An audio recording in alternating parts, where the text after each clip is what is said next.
Hi everyone, my name is Araceli Aguilera and I go by the pronouns she and her. I'm a Master's of Education in Higher Education from the University of Toronto. I'm actually delivering this recorded seminar from Canada.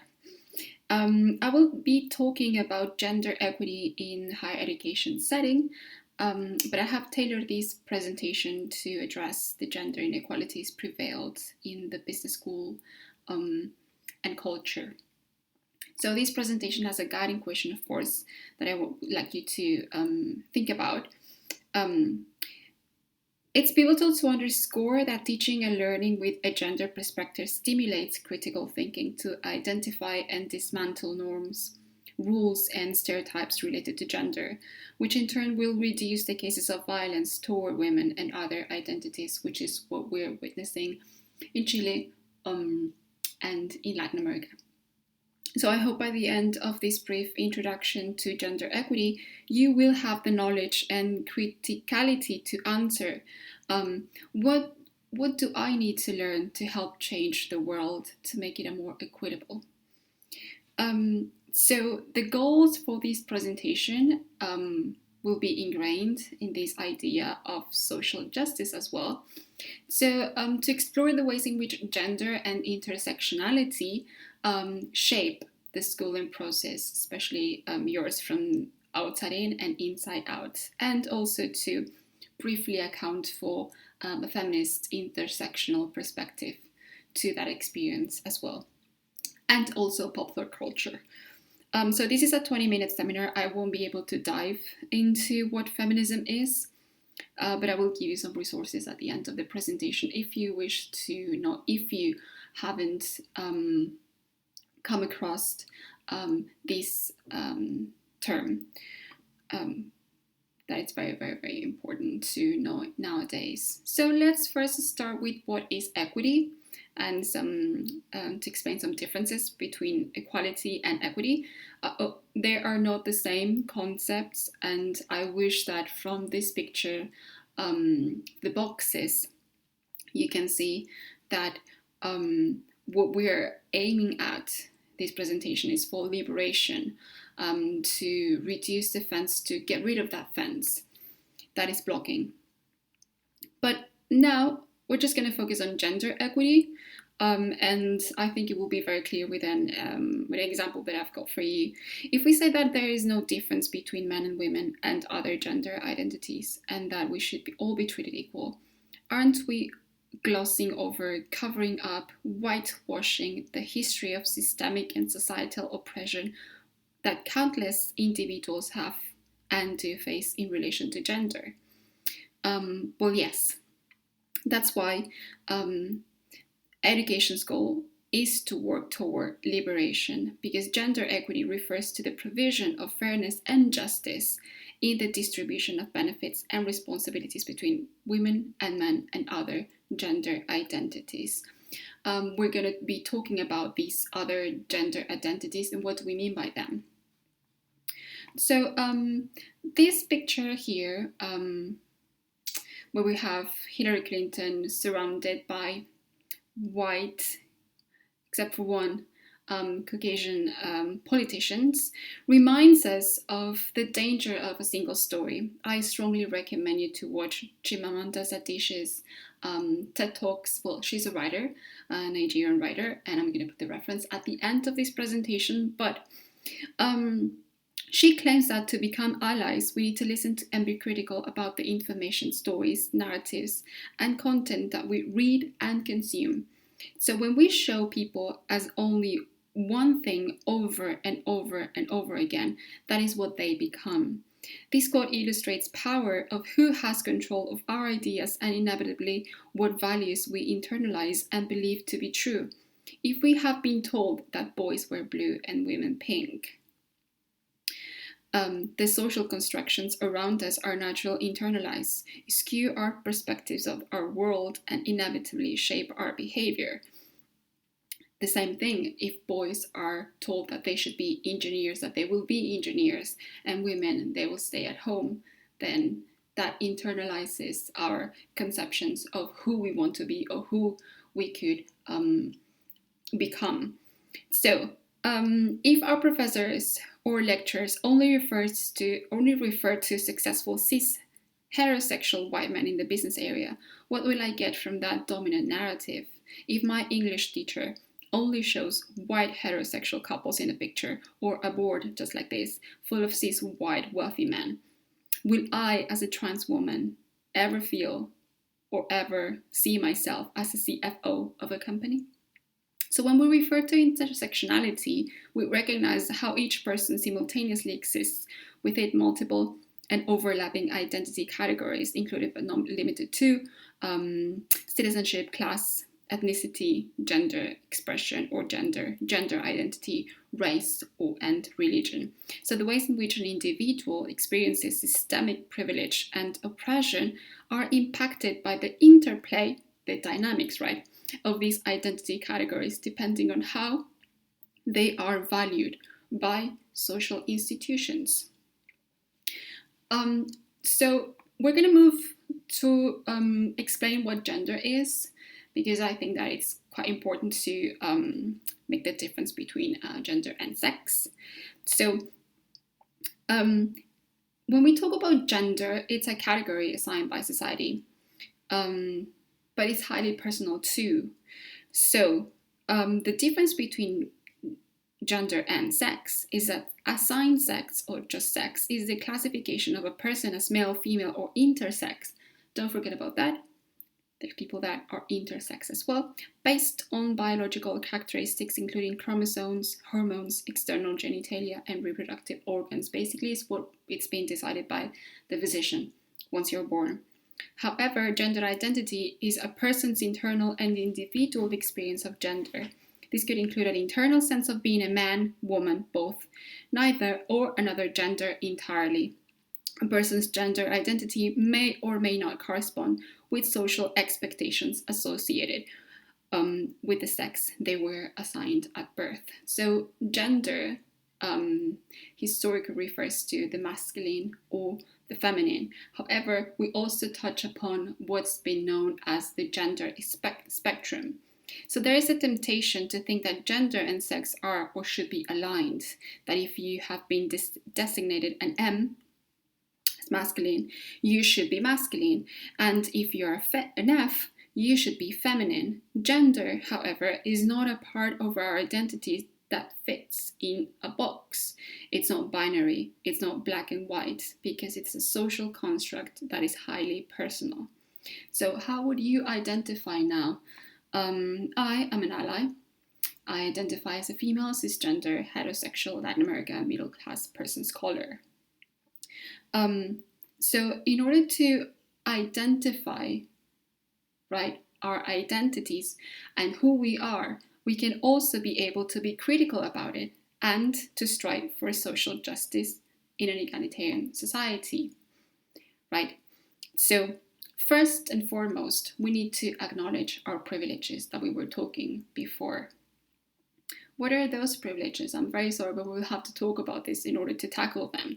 Let's leave aside for 1 second class and race privileges that we are all mostly aware of. Think about the Indigenous and Black Lives Matter movement. Let's move on to gender and sexuality. So in spite of increasing acceptance and support for queer people, we still live in a society that affords heterosexual individuals more rights, power, and freedom. Example, you don't have to come out. Heterosexuals, we don't have to come out. We don't have to announce our heterosexuality to the world, because it's already legitimate and that it's backed by centuries of social cultural dominance and political laws. No one is going to insist that heterosexuality is just a phase. You won't be asked to prove your straightness by rattling off your romantic or sexual history or trace it back to a particular moment in your childhood. You won't be told to pick a side. So think about the extent to which you, your classmates, your professors, or coordinators may have fallen into continuing these assumptions. When you meet someone, when you meet a girl, would you ask them straight away, who's your boyfriend? I don't know, do you have a boyfriend? There, you are doing what is called heteronormativity. And that is deeply rooted in the patriarchal system we live in. When you assume that the norm is to be heterosexual, and that is not. So in order to tackle this, because that's the idea of this presentation, to have strategies, to have tools, once we identify our privilege, we have to be critical, right? One of the first tools that I highly, highly, highly strongly recommend is to start using the gender neutral pronoun, which is they and them. When you don't know that the other person you're addressing identifies as a woman or a man or a gender non-confirming, then use they. It's been accepted. Actually, it is accepted by the American Psychological Association, sorry, APA, for academic references since the 7th edition. That was last year. Yes. So unlike Spanish, we have a gender neutral pronoun, and it's accepted by the academia. So please use it. You can also put your pronouns or identify your pronouns in your signature when you write your emails. That's a really good way also to communicate that. So I have just a few questions for you. So can you think of 3 companies owned and created by other than Caucasian women or men? When you present, when you put your pictures on your presentations, your PowerPoint presentations, do you put an accountant with disabilities or an Amara or Mapuche IT assistant? Are you equitable and inclusive when you present? Or do you always assume the norm in quotation marks? Now, let's move on towards culture and mass media. I'm not going to dive again to how culture and mass media has shaped in some way or form our gender stereotypes and beliefs, but how to tackle them. So 2 tests. The Bechdel test first. So when you see a movie, I was gonna say when you go to the movies, but no, don't do that. So when you are watching a series, try to follow these rules. So first, the film or series has to have at least 2 women in it, and you need to know their names, very important. These women should talk to each other. And most importantly is that they have to talk about something else besides a man. You can also stretch this out by including intersectionality, of course. The race criteria, and that the film has to have at least a black woman or a person that belongs to the BIPOC community, that they talk to each other and that they talk about something else than white people's problems. What about the LGBTQ plus community? The Vito Russo test also works and is drawn from the Bechdel test. But in this case, it's important to understand that the character must be very important in the plot of that film or that series. It's not just about giving the punchline and it's just because it's funny and hilarious. No, it has to be important. And they have to be tied into the plot, right? And it's not just about just to represent solely like their sexual orientation or gender identity. So, I just took this data from the website of FEN, and I just wanted to trigger and perhaps steer some thoughts with this information that you may have known or maybe not. Has there been any female dean at FEN, a female rector at the University of Chile, an indigenous trans dean? How many female professors or assistant professors do you know? Well, according to the data, among all the 102 academics, there's 14 women in total. You can do the math. You're very good at that. So again, coming back to Chimamanda Adichie, if we see the same narrative in our everyday lives, how can trans Mapuche women think that they can be the director of the School of Business at University of Chile if they do not see that representation in leadership positions? Actually, if you look at the office of the director and the staff board, there's only 1 woman in a leadership position, and whereas in OECD countries, you may see plenty of female associate deans in top business schools. So gender inequities affect us all. That this is true, and we're going to touch upon biases, which is a very uncomfortable topic, but it's very revealing too. Often we think that we are being fair and objective, but the social constructions produced in society continue to influence our thoughts and actions. So the bias grows to affect more than the individual and consequently feeds into the system of oppression and perpetuates You're thinking now, so what's a bias? An assumption. For instance, seeing someone with long hair and immediately think, are they a boy or a girl? Since this has been drilled into us since childhood, it's almost impossible to stop oneself from making that snap judgment. Challenging one's thoughts, assumptions, and biases is a crucial first step to making lasting change, not just on a personal level, but on a societal level. So you have to continuously and consciously challenge your position of power, of normativities, as we just said, of privilege, of white privilege. Question our biases and identify them. So one of them, one of those examples is the lack of women representation in STEM programs in the STEM field, and I just wanted to put men performing jobs that are socially and culturally perceived as feminine, like the male nurse or the male secretary. Would you be surprised to hear that men typically deter from professions dominated by women? They are considered feminine?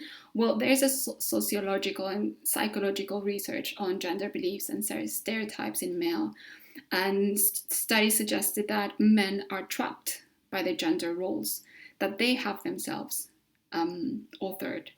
This is typically done to fulfill the expectations of gender roles, whether through our body language, our actions, or our ways of viewing the world. So for instance, have you witnessed a sense of shame by your male peers when they say that they want to work or have worked as a bank teller, or if they got into the accounting firm or major in your case, but not in an investment firm or the economy major?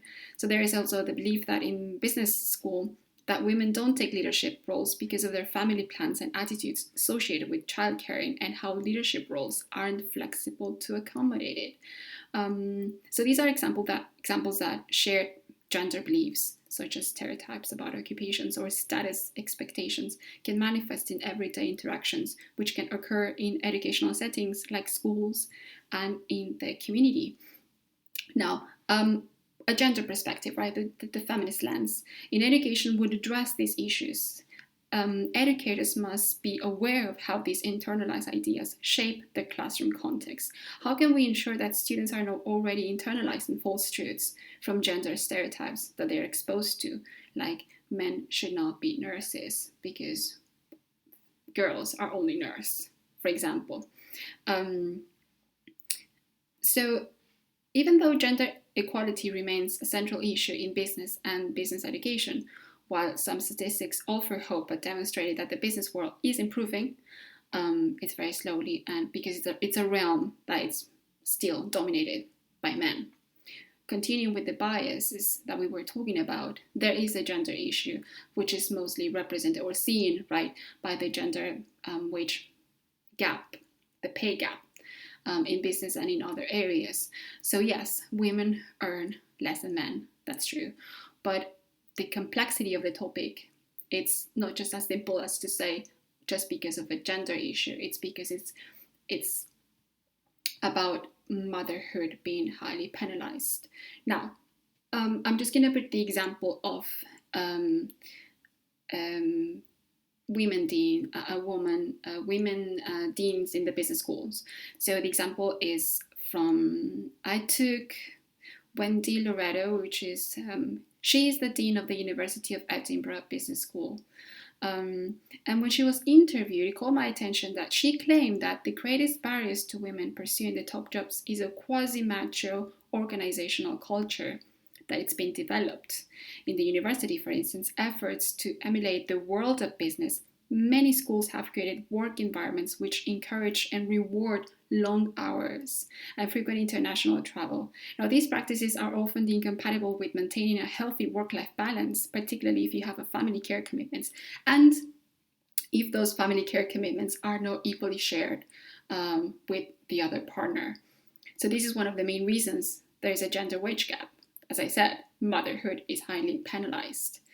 So the complexities women face in leadership is brought into sex discrimination, gender bias stereotypes, right, in women's domestic responsibilities, how punished they are also for taking up those roles, and how women in leadership negotiate careers in male-dominated sectors. Now, There's a strong evidence here I just wanted to point out about how students are, sadly, that's a bias, right? When I say sadly, students tend to, when they assess their female teachers, they tend to rank them lower than their male professors.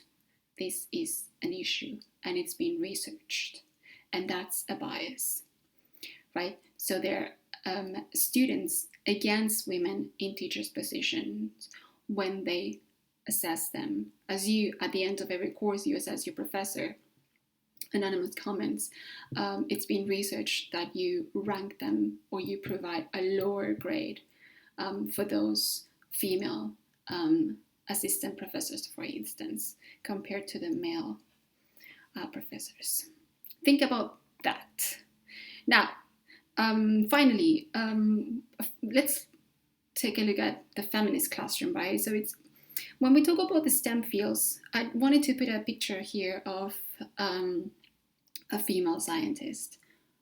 Why do I have to say female scientist? It's something that you should be questioning by now. Why? She's just a scientist, but instead we have to say female scientist. There's a low number. We know that there's a lack of representation. In Chile, for instance, there's only a 32% of women in science and technology.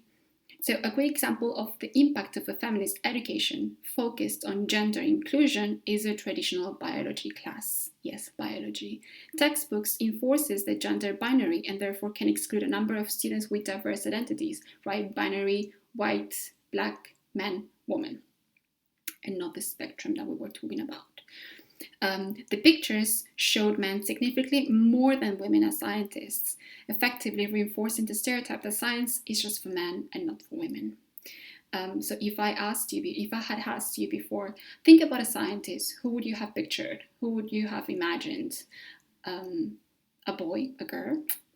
An inclusive biology classroom, for instance, would care to provide scientific and empirical information about biological processes that do not foster gender stereotypes or biases. For example, suggestions such as, okay, you can change quotation marks. Male produce sperm. You can change that sentence to testes produce sperm. Or another example, quotation marks, mom gave you her genes and dad gave you his. You can change those statements to you received a mix of genes from sperm and egg. Using more precise language here makes these statements more inclusive. What do you think about it? Finally, I just wanted to point out how you can stretch this because this is part of the English program. Think about your English textbooks. Who performs which tasks? When you learned about the daily routines, who was performing what, who was doing what, who was the scientist and who was the teacher, who was cleaning the house. And in your finance or management classes, who are you reading to? How many companies are ruled by women, by people from the LGBTQ plus community? Could it be so far-fetched to guess that the authors of those papers and historians, economists, scientists featured in your classroom are also overwhelmingly heterosexual, white, and male? Hope not. Very quickly, these are the additional resources that I talked to you about. Chimamanda Adichie, highly recommend to watch her TED Talk. There's an audiobook, which is what I did. There's a book too. She's a writer. She's well-known Nigerian writer. We should all be feminists if you want to know more about this. Then Netflix, Explained by Books. They have an episode which is the gender wage gap. 20 minutes, straightforward, you can do it. And if you want to know more about the reasons and the complexities of it. And finally, I just wanted to add something that was Chilean.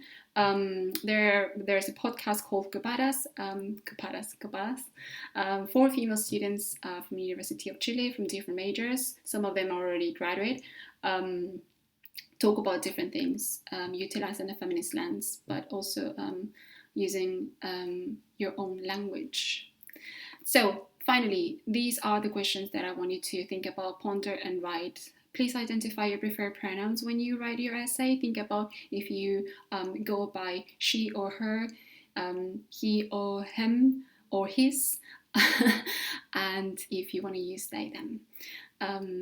I hope you enjoyed this tiny, brief presentation, and I hope you're well. Bye.